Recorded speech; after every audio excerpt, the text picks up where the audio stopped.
let's move ahead to the process. We've now applied and have been contacted for an interview. Hallelujah.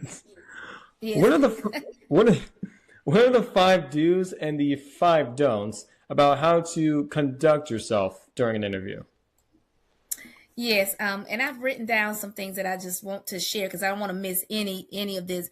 But five do's, and so I gave you a few minutes ago just kind of the whole big picture of from applying to when you actually go get your job. But you're right, there's Right. some things in between, Daniel, that individuals need to be mindful of. Five do's, and I like this subject, Daniel, because I taught this in high school. I was a business computer technology teacher, so this is really speaking my language. But five do's. One, make sure you've research the organization. No, we talked about that a few minutes ago. Know where you're going, Of right? course. Show up on time. Meaning, don't just get there when the interview is at 10. Don't get there at 10 a.m., but get there at least 15 minutes before because you want to get there and just kind of calm yourself. Because if you're nervous, maybe not, but you want to get there and just maybe get your drink of water, or if you need to go to the restroom or whatever. Be polite to everyone you see. And I tell all my college students this when I'm speaking to them, because when you get there and you may be opening the front door, it could be a custodian who's out there sweeping or maybe washing windows, or you may go in and you have the receptionist. They could be part of the interviewing team that you don't even know, right? Because they're looking at how do you interact with them? Are you nice? Are you polite? Look professional. Okay.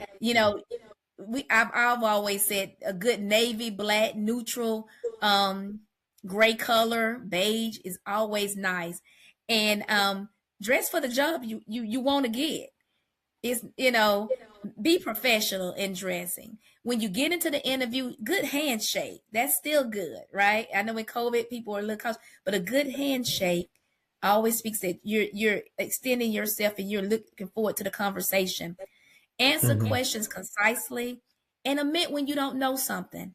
It's okay. Do you know about how to program a such and such? Or do you know about this particular learning item that we have for students? Well, I don't know it. I've never used it. However, I'm willing to learn. It's just that in my last district or doing my training, we use this, but I'm willing to learn that. And so just be willing. I think I've said more than five, but those are some do's. Be professional. I can't begin to tell you how many times we've seen people come to interviews and looking like they're just going casually to maybe on a walk through the park.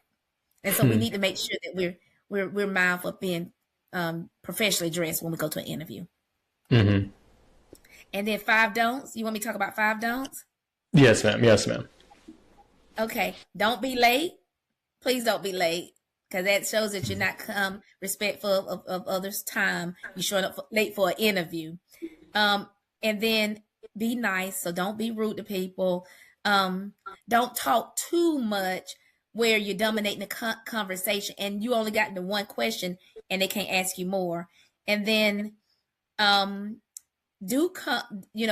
come and chewing gum or have a resume that looks like it's torn or tattered. And so I think I've addressed those. Those are things that we've seen over the years. Those are incredibly practical tips.